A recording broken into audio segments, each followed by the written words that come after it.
what's going on, guys? Kevin here to bring you a brand new video. Where today we're going to be doing day 22 for October. Yet again, oh my god, that was a squirrel. I almost hit that.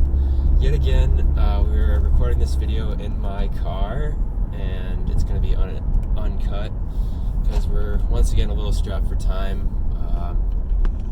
Just falling behind a little bit, but yeah, it's alright though. Yesterday, or rather today, we watched Hellraiser, Hellbound, or Hellraiser 2, it's called actually. And I have to say, like, this movie and like this entire series is like so fucking like extreme with like the body horror and like all the gore you see. Like, it's not like messed up in the sense of like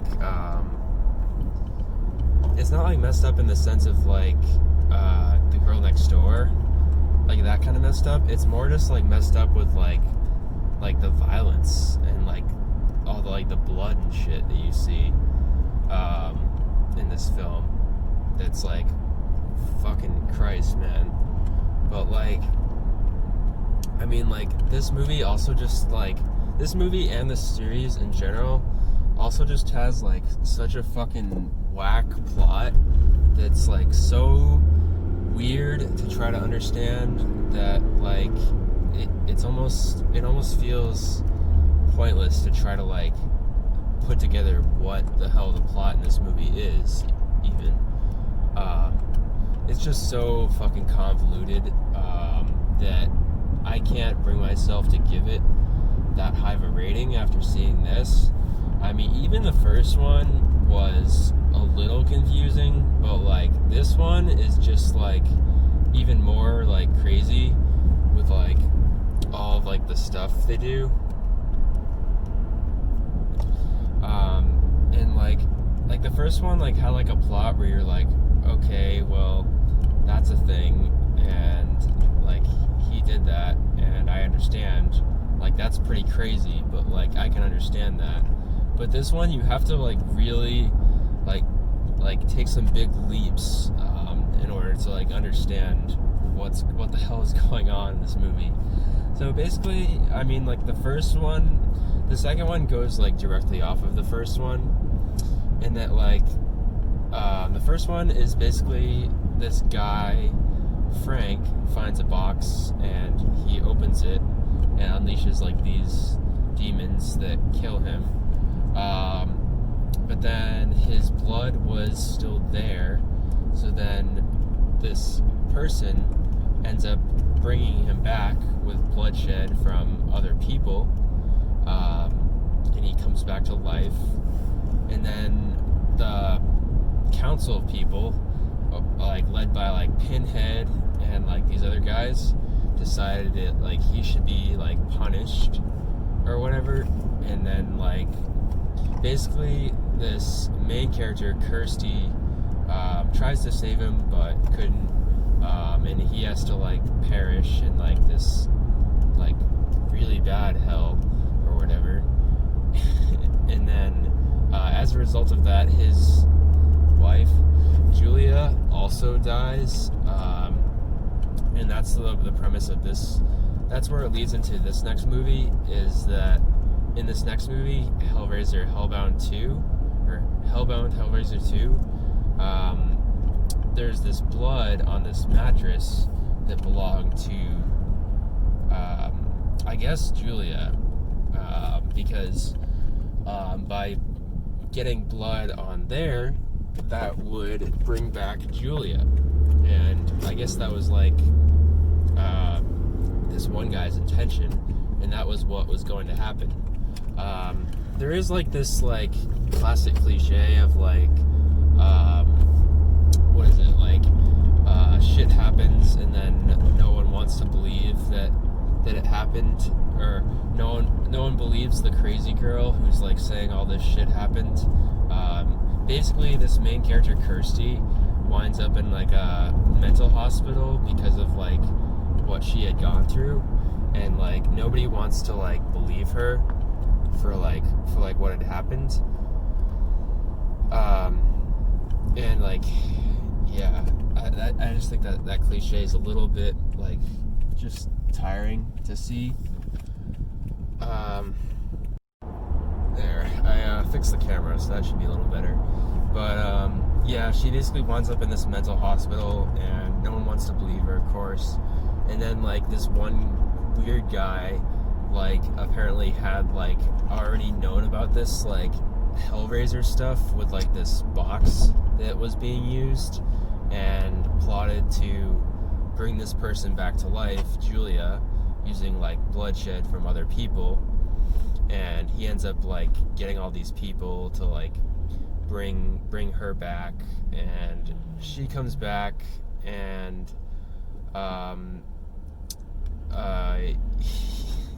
he starts like this doctor guy basically like has like falls in love with like Julia and like wants to like be with her.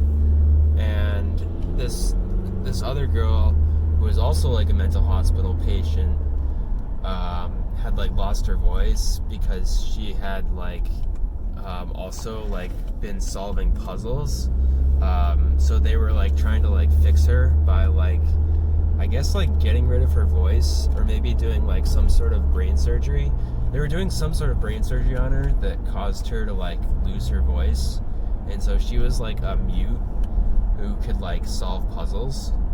And so they get her to like solve this box puzzle and open the portal into this like hellscape. And these 4 people come out, like Pinhead and the other people, and then they come out, and then they like enter this place and are like stuck there.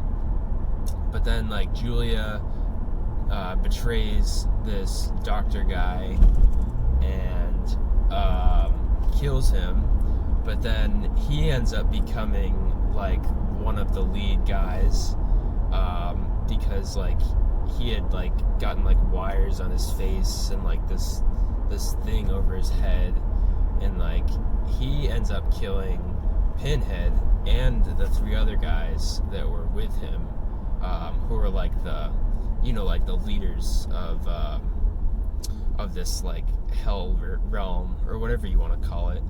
And in the meantime, Kirsty was trying to find Frank because she thought maybe she could go back to him, and she ends up finding him and not really wanting to be around him, I guess. I don't know.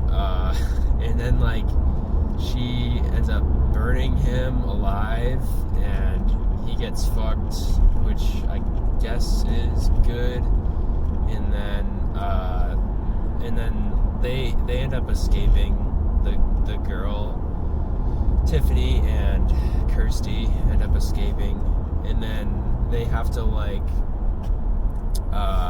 defeat this doctor guy who has basically become like powerful, and they do so where Kirsty wears the skin of Julia after Julia was like pushed into this like hell place, and she like when she got pushed, her skin fell off, and like she like wears her skin to disguise herself as Julia.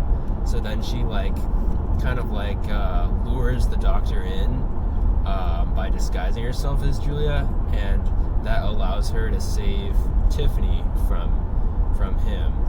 And then this like dagger thing was also like a puzzle that they ended up like solving in the end.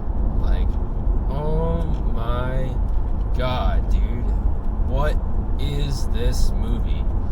Like, trying to explain all that was so fucking hard. I just gave it my best possible shot, and I don't know if I fully understand it. I think it's just way too convoluted for this movie. And like, with like horror sequels, like a lot of times it's like a lot more like simple and just like, just like regular horror. Like Friday the 13th movies, like they're generally like not complicated like this. But like when you get into like a sequel like this and it's just even more convoluted than the first one, you're just like, well, this is not fun anymore. Like it's even worse because it's even more confusing than before. And I just think that really hurts the movie. And a lot of it is like really messed up. Like yes, like fuck, like Jesus. But like also like the plot, man. What the fuck is this plot? And like at one point they just show like a bunch of mentally ill patients who are like, you know, like crazy looking, and some of the stuff in here is literally just for the sake of being like scary. Like it's not like things that like add a lot of value to the movie, I'd say. They're just kind of like there, and yeah, it's not good. I mean, I wanted to be like, okay, maybe it's a little complicated, maybe I can get around it, and maybe I can, you know, get with it and understand it and like it, but I really can't. So I'm gonna have to give this movie a 4.8 out of 10. Pretty bad for a rating. I usually don't give movies that low a rating, but yeah. And I mean, like, it's annoying also because like Clive Barker is one of the most like overrated like people for like horror. Like Stephen King like did a quote. He was like, "I've seen the future of horror, and his name is Clive Barker," and that just like resonated across like everything, and like that caused like this like surge of people to be like, "Oh my God, Clive Barker is like the greatest horror genius of all time," and you're like, dude, no, he's not. He made Hellraiser, and then he's like wrote like a bunch of horror novels, I guess. But like, what? Like, no, he's not. He's not that cool. Like, he's not that good of a horror guy. Like, what the fuck? And like, there is like other Hellraiser movies, but like, I'm not trying to see those. After seeing this, I mean, like, I don't really feel like seeing them. Like I was gonna like see this one and then see like if I wanted to continue, but I imagine like after this it just gets like more and more ridiculous, so just not worth it, I think. But yeah, anyways, hope you guys have enjoyed the video. Be sure to subscribe to see more videos, and we'll see you in the next one.